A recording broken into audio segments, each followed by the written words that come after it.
name is Roy Wilkins, and I do the music for the creator for NUVAR Studios and possibly many other projects. So what was it like working on the creator? Well, I'd read the script and I had an idea of what was going on because I could envision the dragon's mouth, and I understood the plight that they had to deal with. But I never really got an idea of what I was going to do until I finally heard a vocal session the first time. Like, wow. I mean, there's this ancient voice. Yeah, they brought up a lot of ideas. What was I trying to accomplish musically? Well, I learned from watching dramatic films that music should support a story and not take the lead. So with that in mind, my goal was to support the overall mood established from topic to topic. Unlike a movie scene though, spoken narrative can change a mood or location at the speed of a sentence or paragraph. So I really couldn't keep up musically. I thought it was better to just perform one chord to set the mood and then break the silence every once in a while to give the ears something to do to just support what's going on.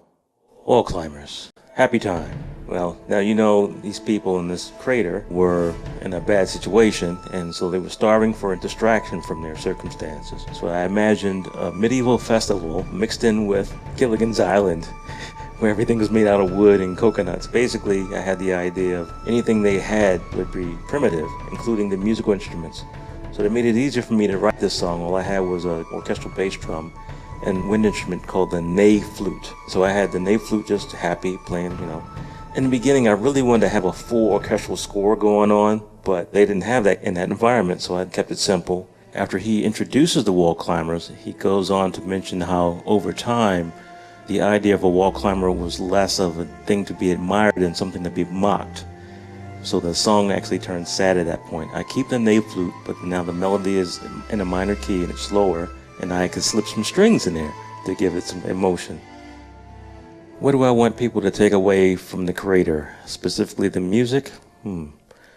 Generally, I'd be happy if people thought it didn't suck and actually enjoyed the story.